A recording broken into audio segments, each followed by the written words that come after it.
Los Angeles के बीच मौजूद Cecil hotel सिर्फ एक इमारत ही नहीं बल्कि एक ऐसी जगह है जहां मौत और मिस्ट्री साथ साथ चलती हैं।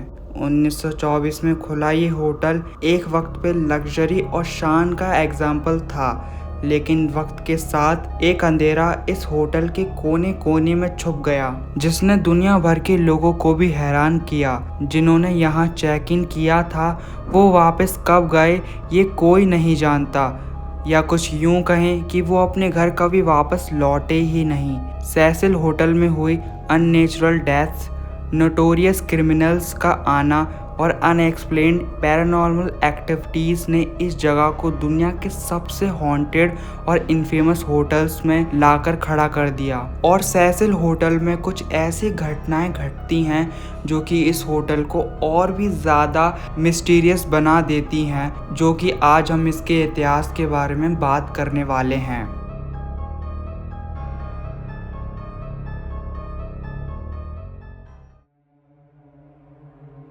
1924 में सेसिल होटल का कंस्ट्रक्शन शुरू हुआ विलियम बैंक्स हैनर के दिमाग से, जो उसे एक लग्जरी डेस्टिनेशन बनाना चाहते थे। 700 रूम्स, एक ग्रैंड लॉबी और मार्बल फ्लोर्स ने सेसिल को एक लैंडमार्क बना दिया था। लेकिन 1929 के ग्रेट डिप्रेशन के बाद सब कुछ बदल जाता है। होटल के आसपास का एरिया स्किड रो बन गया। ऐसे लोग जो गरीब थे, क्रिमिनल्स या वो लोग जो अपने सपनों को खो चुके थे, यहाँ आकर रहने लगे।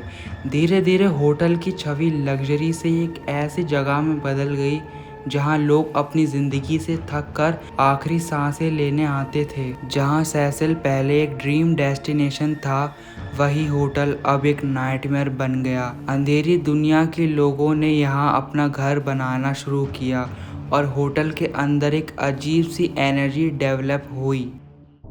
1927 में पेरी ऑर्मंड कुक सेसिल होटल में मरने वाले पहले शख्स थे। 1927 में उन्होंने अपने कमरे में सुसाइड कर लिया था जब उनका अपनी पत्नी और फैमिली के साथ सुलह करने का प्लान फेल हो गया। कुक ने अपनी पर्सनल प्रॉब्लम्स को स्केप करने के लिए होटल में चेक इन किया था। कुक की मौत एक पर्सनल ट्रेजेडी थी जो बाद में सेसिल होटल के लिए एक डार्क बिगिनिंग बन गई, जो पर्सनल और फैमिली प्रॉब्लम्स की वजह से हुई थी। ऐसी कई ट्रेजेडी का पहला स्टेप बनी जो होटल को हॉन्ट करती रही। लोगों का मानना है कि उनके दुख ने होटल में एक स्पिरिचुअल एनर्जी छोड़ दी जो फ्यूचर गेस्ट के लिए एक भयानक फीलिंग बन गई। 1937 में ग्रेस मैग्रो होटल के 9th फ्लोर की विंडो से गिर गई थी। उनकी बॉडी टेलीफोन वायर्स में फंस गई थी और इंसिडेंट और ज़्यादा ग्रूसम बन गया। उस वक्त उनका कंपेनियन M.W. मेडिसन भी रूम में था, लेकिन पुलिस ये पता नहीं कर पाई कि ये एक्सीडेंट था या सुसाइड। ग्रेस मैग्रो का केस मिस्ट्री की एक शुरुआत का एग्जाम्पल था जो होटल में डेथ के साथ आता रहा। उनकी फॉल के सर्कमस्टेंसेस अनक्लियर हैं। क्या ये सुसाइड थी, एक्सीडेंट या फिर और कुछ? मेडिसन का वहाँ होना और भी ज़्यादा क्वेश्चंस खड़े कर देता है। ये अनसर्टेनिटी अनसेटलिंग नेचर में और भी फ्यूल डाल देती है, जहाँ कई डेथ्स अनक्लियर और अजीब ढंग से होती रही हैं। 1939 में रॉय थॉम्पसन, जो कि एक फॉर्मर मरीन थे, उन्होंने भी अपनी मौत सेसिल होटल के रूफटॉप से जंप करके की थी। उनकी बॉडी एक नेबरिंग बिल्डिंग के स्काईलाइट पर मिली थी। थॉम्पसन की मौत एक और एग्जाम्पल है कैसे war veterans post service life में मेंटल हेल्थ इश्यूज फेस करते हैं। बॉर्डन की तरह थॉम्पसन का भी जंप करना एक ट्रेजिक पैटर्न दिखाता है जो होटल में बार बार हो रहा है। उनकी डेथ ने काफ़ी लोगों के लिए एक डिस्टर्बिंग विजुअल छोड़ दिया, जो होटल के गेस्ट्स ने घोस्ट के रूप में देखे जाने वाला दावा किया। 1944 में डोरोथी जीन परसेल, जो सिर्फ 19 साल की थी, उन्होंने होटल के बाथरूम में एक लड़का पैदा किया। उन्हें लगा कि बच्चा डेड है तो उन्होंने उसे विंडो से नीचे फेंक दिया। बच्चे की बॉडी एक नेबरिंग बिल्डिंग के रूफ पे मिली। पर्सेल को मर्डर के चार्ज में अरेस्ट किया गया, लेकिन उन्हें बाद में इंसैनिटी का रीजन देकर नॉट गिल्टी पाया गया। पर्सेल का केस सेसिल होडेल की हिस्ट्री का एक सबसे डिस्टर्बिंग इंसिडेंट है। उनकी मेंटल स्टेट और उनके एक्शंस ने होटेल की डार्क एनर्जीज की थ्योरीज को और भी ज़्यादा बढ़ावा दिया। कुछ लोग कहते हैं कि पर्सेल की क्राइम का ट्रॉमा अभी भी होटल में फील होता है और उन्होंने होटल के गेस्ट को अंदर से ब्रेक कर दिया। ये एक्ट होटल की रेपुटेशन में एक और हॉरर ऐड कर देता है, जिसमें एक यंग मदर के ब्रेकडाउन और क्राइम को देखा जा सकता है।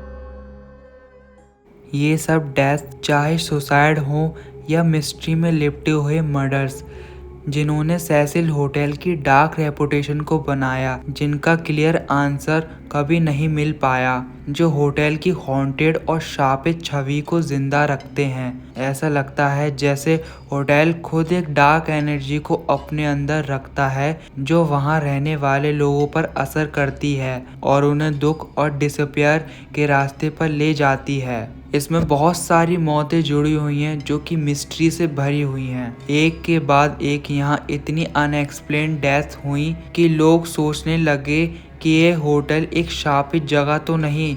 क्या ये मौतें सिर्फ एक संयोग था या कोई अनसीन फोर्स जो इनको अपनी तरफ खींच रही थी? जैसे जैसे डेथ्स बढ़ती गईं, वैसे वैसे होटल के मेहमानों की रिपोर्ट्स भी बढ़ने लगी। लोगों ने क्लेम किया कि उन्होंने रात को अजीब आवाज़ें सुनी हैं, जैसे कि फुटस्टेप्स, विस्परिंग, और कभी कभी उन्होंने अंदर घोस्ट और शैडोज़ को भी देखा है, जो सिर्फ रात को ही आती हैं। होटल के अंदर का माहौल इतना हैवी हो गया था कि मेहमानों ने अपने आप को अनकंफर्टेबल फील करते हुए पाया। क्या सेसिल सच में एक हॉन्टेड जगह थी या सिर्फ इन डेथ्स ने लोगों के दिमाग में डर पैदा कर दिया था? पैरानॉर्मल इन्वेस्टिगेटर वहां आकर इन्वेस्टिगेट करते रहे, लेकिन उनके हाथ कुछ नहीं लगा। सेसिल सिर्फ मिस्टीरियस डेथ का नहीं, बल्कि कुछ दुनिया के सबसे खौफनाक क्रिमिनल्स का भी घर रहा। 1984-1985 के बीच रिचर्ड रमिरेज, जो नाइट स्टॉकर के नाम से जाना जाता था, सेसिल के एक अपर फ्लोर पर रह रहा था।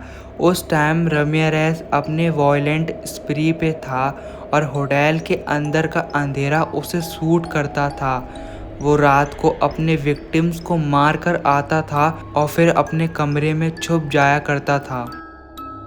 इसके बाद 1991 में जैक अंटरवेगर, एक और नोटोरियस क्रिमिनल था जो सेसिल में स्टे कर रहा था, जब उसने मल्टीपल सेक्स वर्कर का मर्डर किया। ये क्रिमिनल यहाँ क्यों आते थे? क्या इस होटल का अंधेरा इन्हें अपनी तरफ खींचता था? ये कोई नहीं जानता, जो कि एक अजीब बात थी।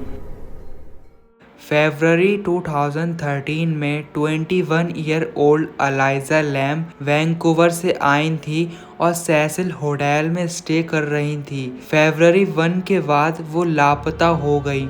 उनका स्ट्रेंज बिहेवियर लिफ्ट के अंदर सीसीटीवी कैमरे ने रिकॉर्ड किया। इस फुटेज में वो एक अजीब मैनर में डोर और लिफ्ट के बटन्स को प्रेस कर रही थी, जैसे कोई उनका पीछा कर रहा हो, और वो बार बार होटल की लॉबी की तरफ हाथों से कुछ एक्शंस कर रही थी, जो कि बहुत ही क्रीपी लग रहा था। लेकिन सबसे अजीब बात तो ये थी कि 3 हफ्तों बाद उनकी लाश होटल के रूफटॉप वाटर टैंक से मिली। जब होटल के मेहमानों ने पानी की खराब टेस्ट की कंप्लेंट की तो मेंटेनेंस वर्कर ने वाटर टैंक चेक किया और अलाइजा लैम की बॉडी वहां तैरती पाई गई, लेकिन कोई क्लियर एक्सप्लेनेशन नहीं दे पाया कि वो टैंक तक कैसे पहुंची, जब एक्सेस डोर लॉक्ड था और टैंक का कवर इतना हैवी था कि उसके लिए वो कवर खुद से उठाना बहुत मुश्किल था। अलाइजा का केस दुनिया भर में एक मिस्ट्री बन गया। कुछ लोग कहते हैं कि ये मेंटल हेल्थ इशू था, लेकिन कई लोग मानते हैं कि उनकी डेथ के पीछे एक पैरानॉर्मल फोर्स थी। 2017 में होटल को ऑफिशियली बंद कर दिया गया और रीब्रांड करने की कोशिश हुई, लेकिन इस होटल के इतिहास की वजह से लोग अब वहां आने से डरते हैं। घोस्ट हंटर्स और पैरानॉर्मल इंथुजियास्ट्स यहां आज भी विजिट करते हैं, ये जानने के लिए कि सच में इस जगह में कुछ पैरानॉर्मल है या नहीं। आज भी सेसिल एक ऐसी जगह है जहां अंदर जाने से पहले लोग सोचने लगते हैं, क्या ये सिर्फ एक अनफॉर्चुनेट सीरीज ऑफ इवेंट थी या सेसिल के अंदर अभी भी एक अंधेरा छुपा हुआ है जो अपने अगले शिकार का इंतजार कर रहा है। क्या सेसिल एक सच में शापित होटल है? क्या यहाँ की स्टोरी सिर्फ अर्जेंट लीजेंड्स हैं या सच में कुछ डरावना है जो कि कभी खत्म हुआ ही नहीं? और ये स्टोरी और भी सवाल खड़ी करती है इस जगह के बारे में। इस जगह ने सिर्फ एक नहीं बल्कि कई कहानियों को जन्म दिया और इसी तरह सेसिल का इतिहास और भी ज़्यादा डार्क रहा। आपको क्या लगता है इस बारे में?